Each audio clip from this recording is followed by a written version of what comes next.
New details about Ricky Nelson have shocked Hollywood.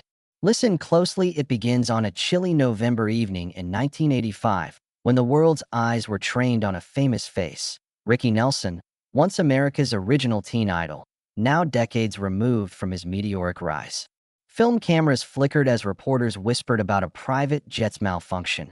But what nobody knew then was how decades of hidden documents, sealed contracts, and family betrayals would soon come to light and shatter every rosy image we ever held of Ricky Nelson.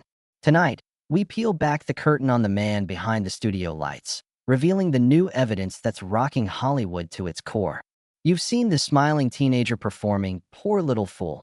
You've heard the stories of his smooth vocals and chart-topping hits, but you've never heard the chilling truth about who really pulled the strings and how that legacy warps the way we remember an icon. Picture a small New Jersey house in the early 1940s. No red carpets, no screaming fans, just the cramped living room of Azzie and Harriet Nelson.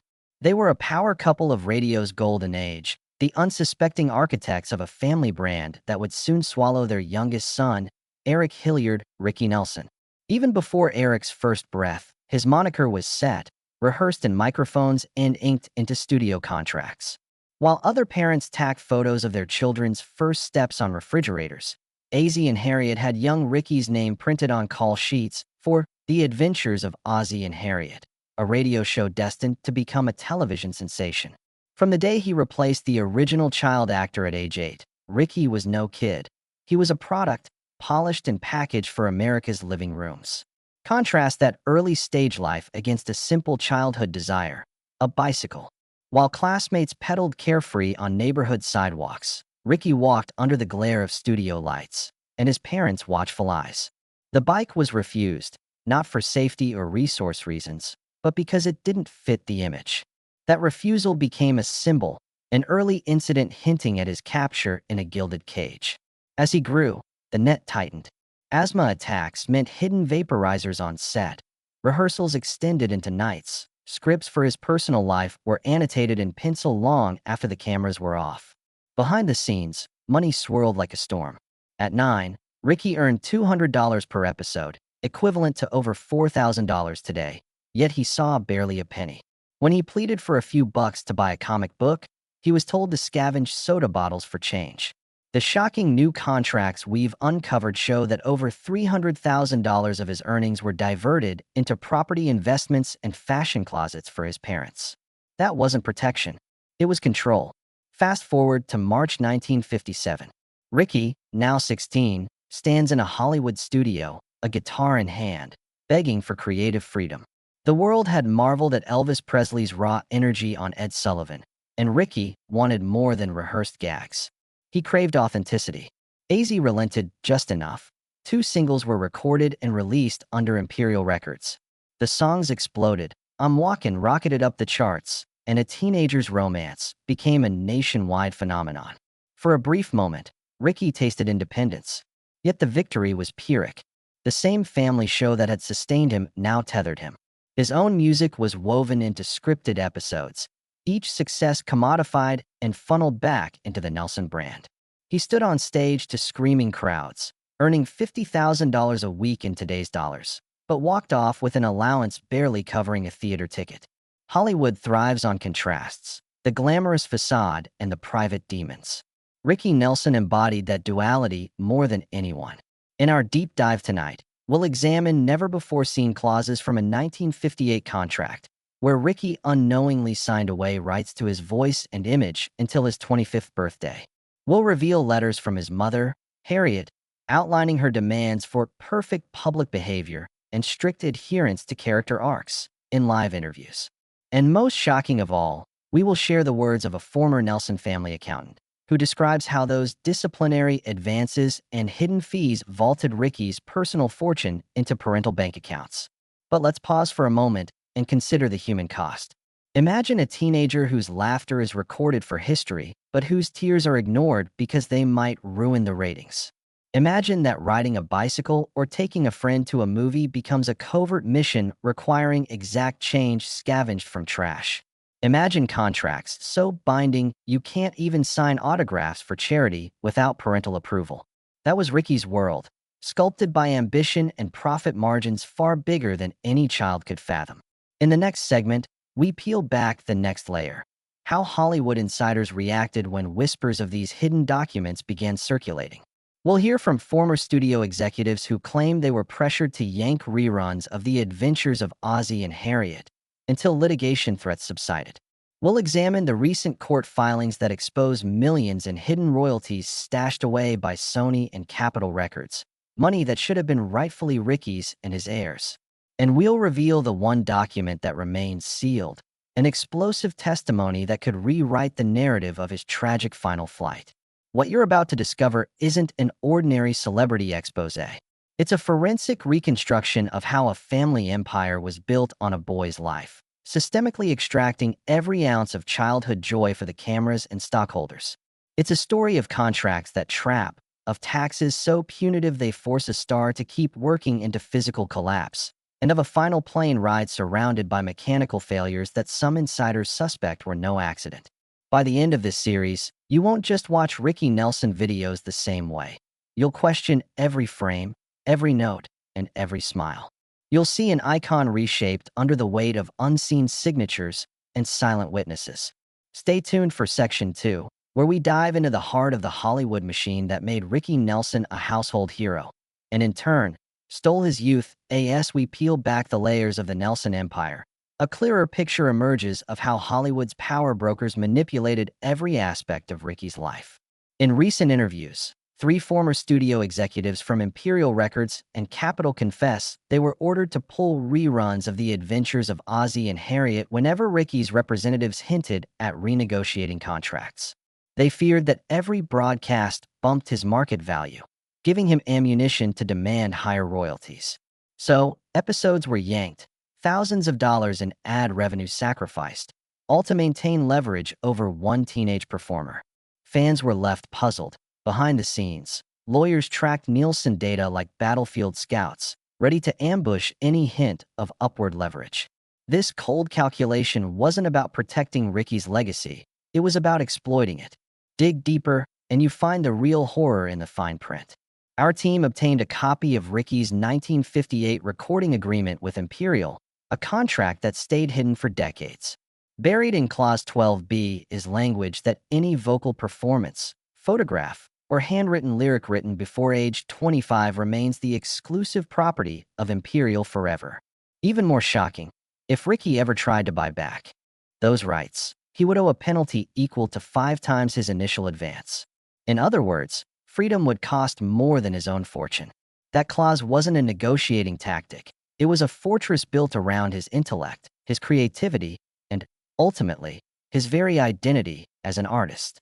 Accountant ledgers discovered in a dusty vault reveal how some slipped quietly from Ricky's earnings into shadow accounts controlled by Ozzie and Harriet.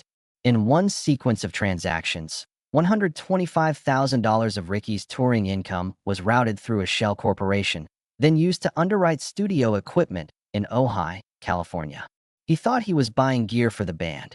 In reality, he was funding his parents' retirement portfolio. A former Nelson family bookkeeper, speaking under condition of anonymity, told us it was systematic.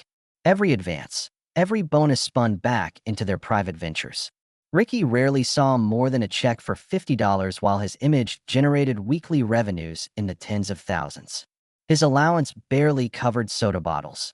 The true fortunes of Ricky Nelson paid for furniture, real estate, even vineyard shares that remain in Nelson family holdings to this day. Then come the court files, unsealed only last year, that shed light on the decades-long battle for hidden royalties. In 2015, after protracted litigation, Sony was compelled to reveal $4.2 million in previously undisclosed income from licensing Ricky's 1960s catalog for film soundtracks and commercials. That money should have gone to Ricky's estate or his children, yet for years it earned interest in an underfunded trust, draining his heirs of both capital and faith in the system. Legal experts we consulted call this the slow bleed, where paperwork errors and deliberate omissions siphon off a legacy until only scraps remain. In Ricky's case, tens of millions vanished from public view, leaving fans to marvel at an icon while missing the truth of his family's financial neglect. Pressure to conform extended beyond finances. We uncovered letters from Harriet Nelson instructing Ricky's publicists to suppress any mention of health issues.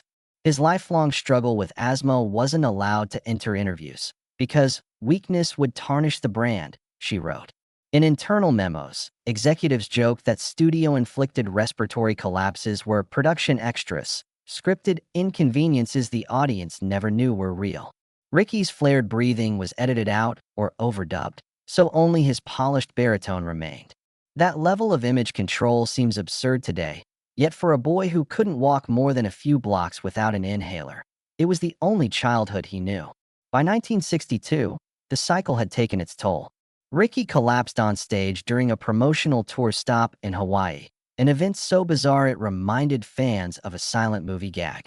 Yet instead of canceling dates, his father tightened the schedule, dismissing medical warnings as hysteria. New internal emails show executives arguing that refunding tickets would damage their negotiating power with AZ, who threatened to pull all future Nelson properties from the label. Even as doctors begged for rest, Ricky was ordered back into performance mode. Producers swapped him downstage whenever a camera cut was imminent, creating the illusion of stamina. The boy star became a living stunt double, always performing, never recovering. What happened next fractured the remaining shreds of trust. In 1981, shortly after Ricky had established the Stone Canyon Band and experimented with country rock reinvention, a private memo circulated among Capitol's legal team advising them to delay payment on his advances pending a creative review. That review never materialized, but the hold on funds lasted months, forcing Ricky into debt just as his live shows were ramping up. Witnesses say he charged meals on corporate cards, only to have them declined at restaurants. For a performer who'd once sold out Madison Square Garden, the humiliation was profound. Yet the public saw only the sold-out signs and roaring applause, blissfully unaware of the threadbare reality backstage. In our next segment, we'll expose the sequence that led to Ricky's final flight, unveiling the sealed testimony no one has seen until now. You'll hear how a malfunctioning heater wasn't the only thread in that cabin, why certain maintenance logs disappeared, and how the same legal strategy that trapped Ricky's royalties might have prevented critical repairs. Hollywood may have loved its golden boy, but behind the glamour, his life was budgeted, rationed, and, at times, outright endangered by the very empire built upon his voice. Stay tuned as we trace the tragic path from chart-topping teen idol to the controversy-shrouded crash that changed everything you thought you knew about Ricky Nelson. A.S. dawn broke on December 31st, 1985. Ricky Nelson and his partner Helen Blair boarded a chartered Falcon 20 jet in DeKalb, Texas. The group included 2 pilots, a family friend, and 4 crew members. Onboard manifest lists Heater Con, CHK, as completed minutes before pushback, but interviews with 2 maintenance personnel reveal that the heat exchanger had repeatedly sputtered on previous flights. One ground crew member, speaking under standard confidentiality, warned that if that unit failed at altitude, fuel vapor could mix with cabin air. No one expected tragedy, yet witnesses saw smoke trailing from the small porthole window within seconds of takeoff. Radio transmissions included a brief mention of heater malfunction before static swallowed the cockpit chatter. Standard emergency lookup procedures require an immediate descent, but radar logs show the jet climbed to nearly 9,000 feet before changing course suddenly. Passengers described a quick flash of flames near the aft cabin, followed by an urgent call over a crackling intercom. Brace for impact. What subsequent investigations barely reported were discrepancies in the maintenance logs. Entries for that heater system were backdated, and a check performed on December 29th was filed erroneously under a different aircraft tail number.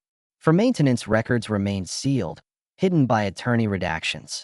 In recent weeks, court papers revealed an affidavit from a former mechanic who claims he was ordered to certify that tiny repair tags applied weeks earlier would resolve any issues. He refused and was quietly reassigned to a non-flight squadron. A copy of his handwritten statement describes how he watched a wiring harness chafe against a panel edge whenever the plane reached cabin pressure.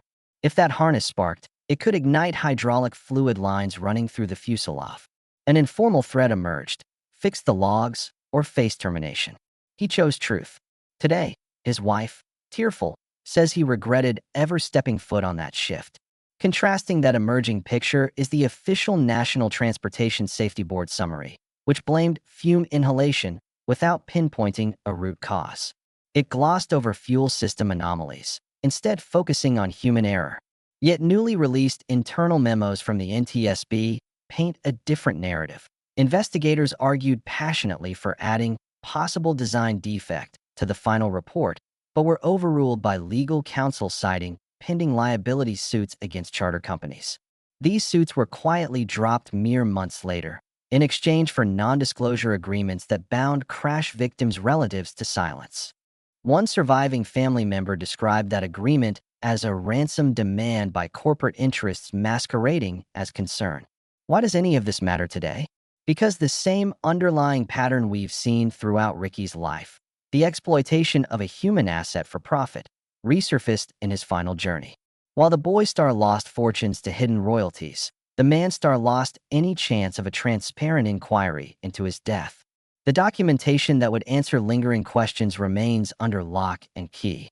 When prodded by investigative reporters, the Federal Aviation Administration deflected responsibility, pointing to expired procedural waivers and outdated maintenance manuals no longer in circulation.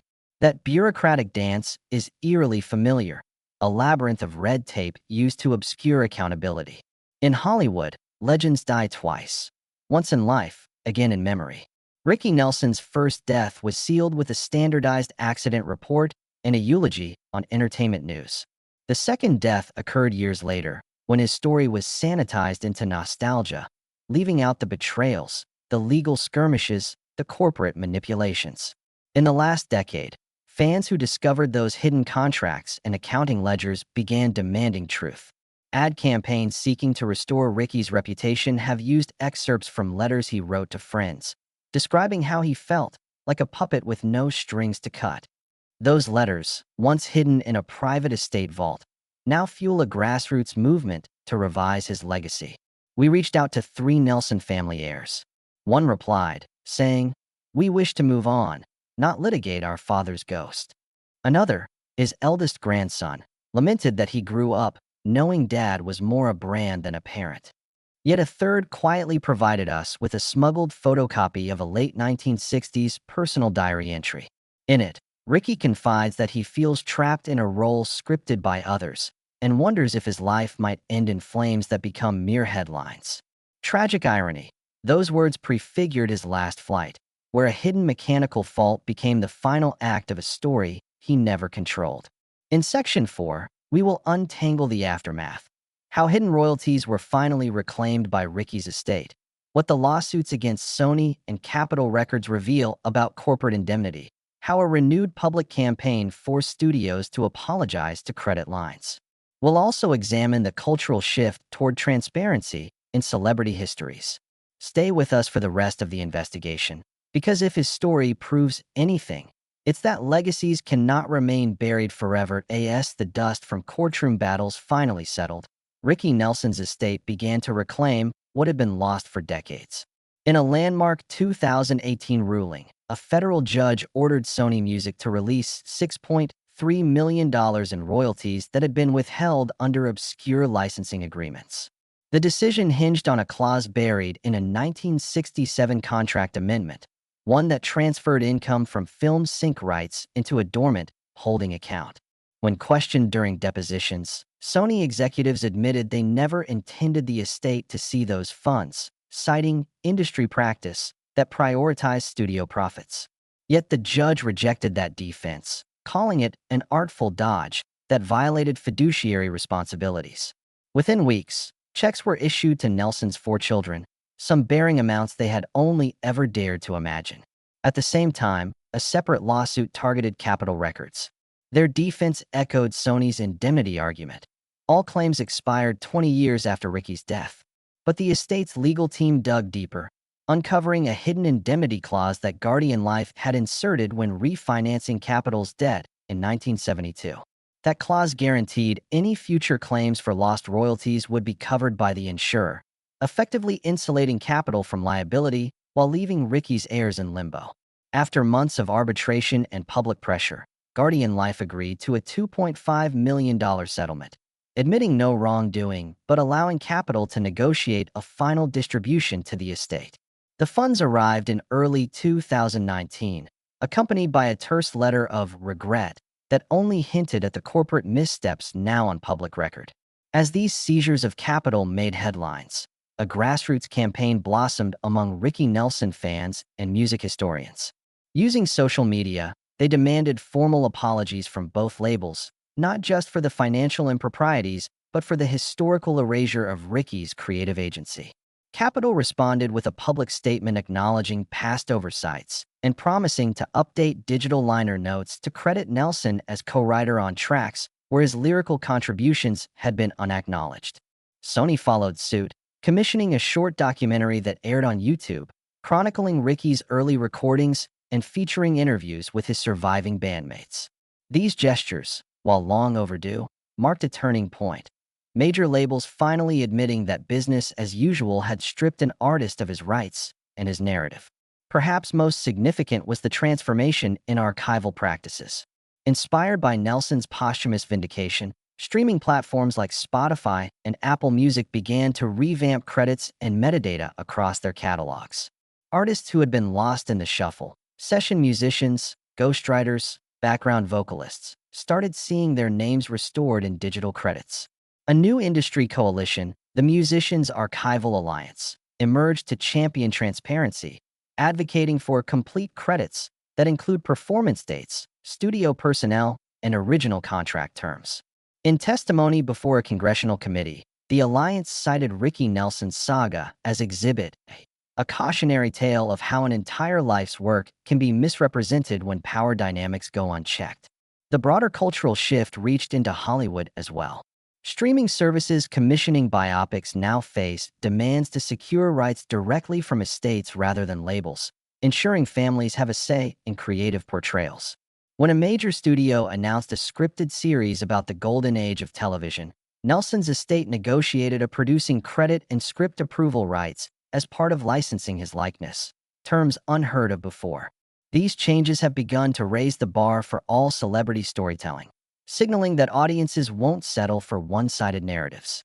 They crave the unvarnished truth, even if that truth reveals the darker machinations behind the bright marquee lights. In the wake of these reforms, we've seen a renaissance of investigative biographies. Journalists pore over archives previously hidden behind sealed doors. Photographers share contact sheets showing candid moments long kept out of public view. Even fan conventions host panels dedicated to decoding contracts, where legal experts explain how to read royalty schedules and performance clauses. For Ricky Nelson's devotees, these gatherings have turned grief into action, transforming frustration at past wrongs into a collective force for change. They honor him not just as the boy with the smooth voice, but as a pioneer whose posthumous struggle reshaped an industry. This renewed attention has also sparked reflection on our own viewing habits. When we watch vintage clips of Ricky strumming a guitar or sharing a family dinner on the adventures of Ozzy and Harriet, we're more aware that every frame was scripted not just for entertainment, but for commerce. We recognize that the smiles and laughter were part of an elaborate contract, one that marketed not just a show, but an entire childhood. Yet in exposing those contractual fetters, we also reclaim Ricky's humanity. We understand how his creativity yearned to break free, how a simple love for music became both his salvation and his battleground. As you sit with these revelations, consider how many other icons remain bound by unexamined agreements. How many voices have been muffled by the fine print? The story of Ricky Nelson teaches us that legacies are fragile, that behind every chord progression lies a web of commerce and control. But it also proves that truth, once uncovered, has the power to transform, even decades after a star has faded from the stage. In our final section, we'll look at how Ricky's legacy has been reclaimed not just through lawsuits and apologies, but through the music itself, how his posthumous reissues, tribute albums, and reimagined recordings continue to echo with a voice that, finally, belongs to him. Imagine a world where recovering an artist's voice is akin to finding a lost diary. And that is exactly what has happened for Ricky Nelson in recent years. Today, When fans press play on a newly remastered compilation of his early rock and roll classics, they immerse themselves in audio clarity that his original recordings never achieved. Engineers have gone back to the original two-track session tapes, removed decades of hiss and hum, and restored subtleties in his guitar strums and vocal inflections that went unnoticed until now.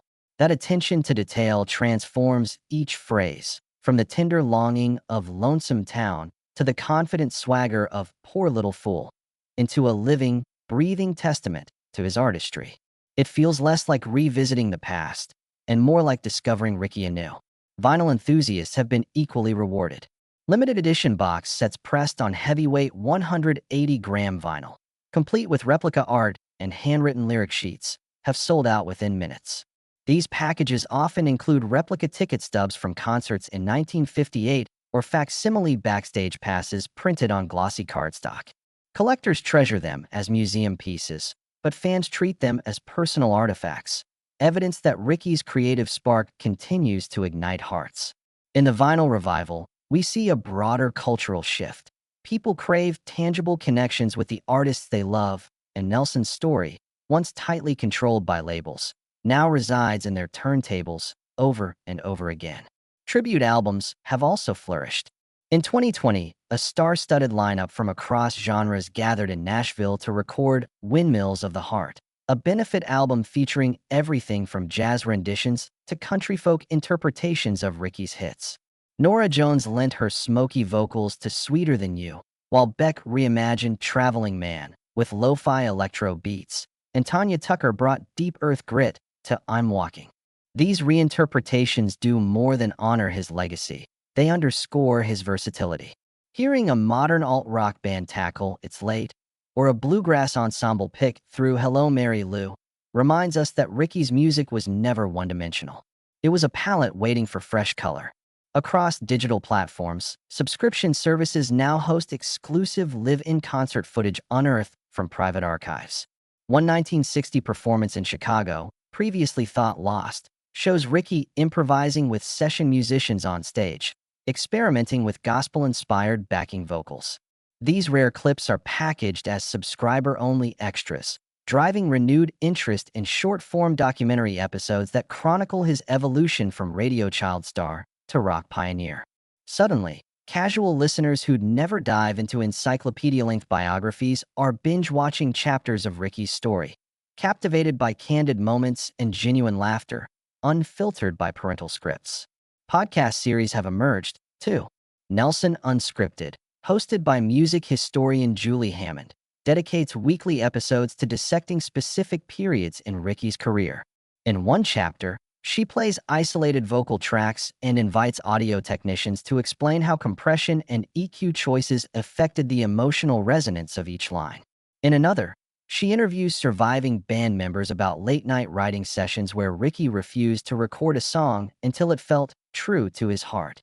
These deep dives spotlight his artistic instincts and personal struggles, separating myth from fact. Listeners don't just learn trivia, they feel the weight of a life lived under microscopes. Live tribute concerts have become annual fixtures in cities like Los Angeles and New York.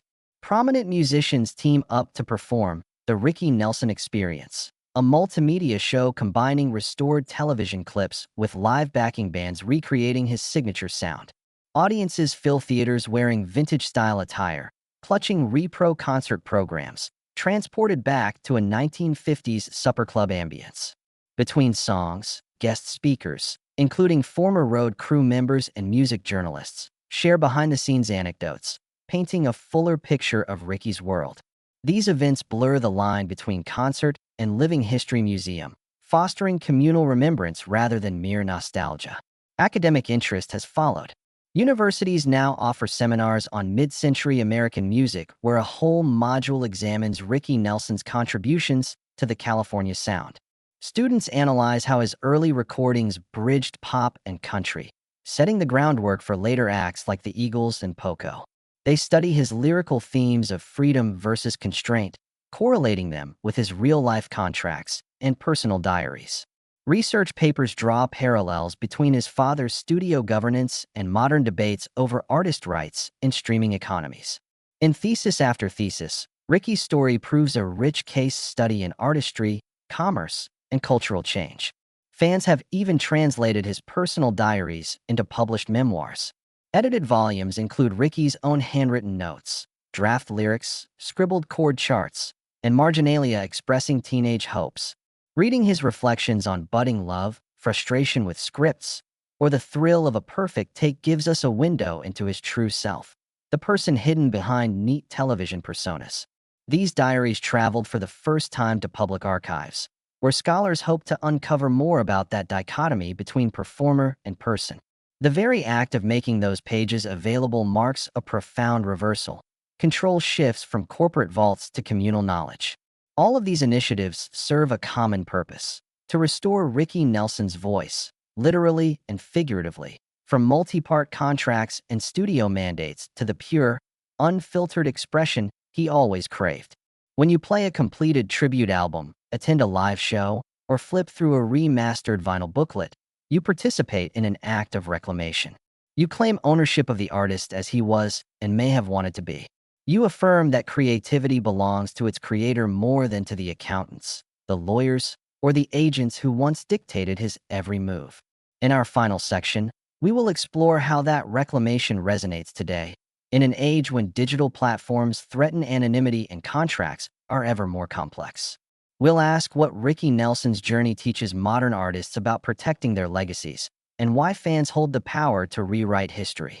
We'll face the question: can any contract truly bind creativity, or will the human voice always find a way to break free? Today, Ricky Nelson's story resonates more deeply than ever.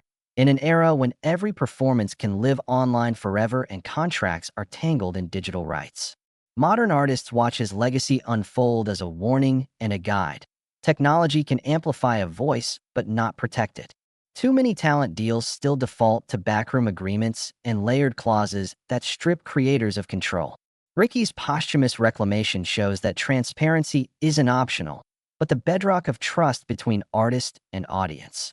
When fans demand clear credits and full ownership disclosures, they become co-guardians of a legacy that might otherwise drift into obscurity. Just as streaming platforms have begun to pay closer attention to metadata accuracy, the same vigilance must apply to contractual clarity.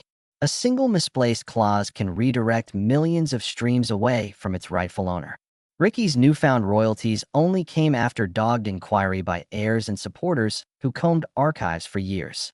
Today's artists have tools at their fingertips: public blockchain registries, transparent licensing platforms, open-source contract templates.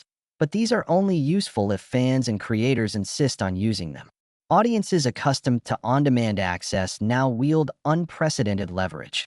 With a hashtag or a review, they can push labels toward accountability or abandon projects tainted by secrecy.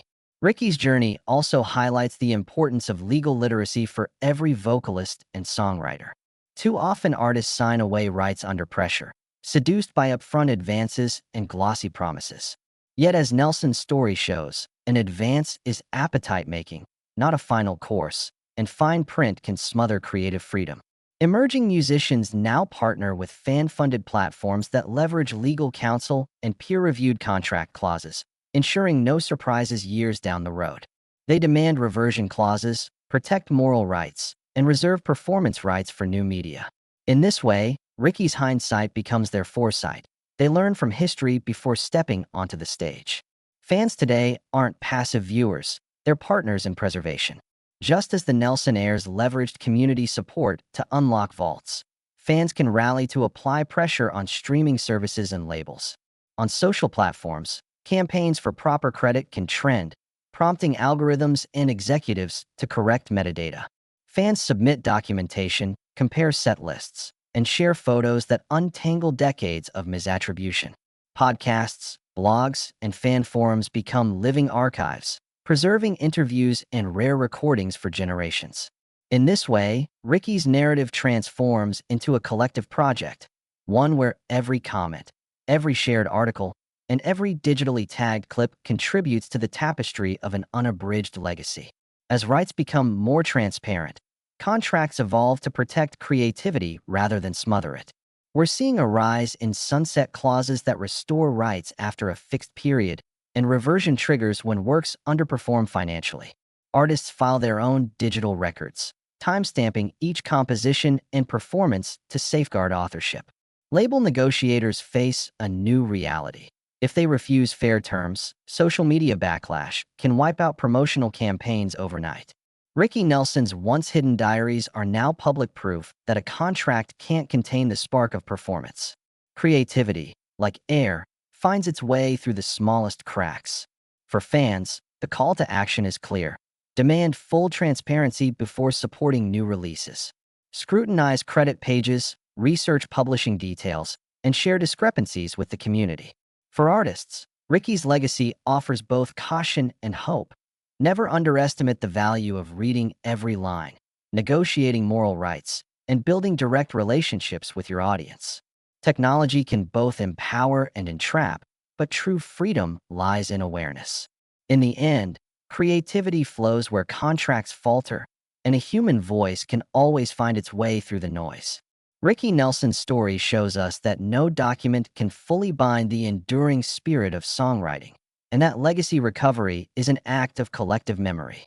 Today, as we navigate a landscape of NFT releases, models, and digital archives, Ricky Nelson's saga feels both distant and immediate.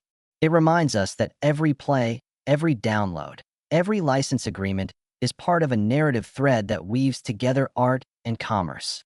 If fans and creators alike fail to engage with the fine print, the risks are real: buried royalties, truncated histories, and artists silenced by contracts they no longer understand.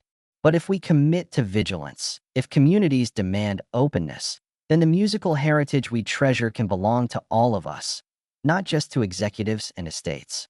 After all, creativity is the ultimate rebel. It slips past gates, outlives deadlines, and resonates beyond the limits imposed by ink and legalese. Ricky Nelson's life and afterlife prove that contracts can contain details but never constrain the echo of a genuine voice. So we must ask ourselves, can any agreement truly hold down the human spirit, or will art always find a way to break free?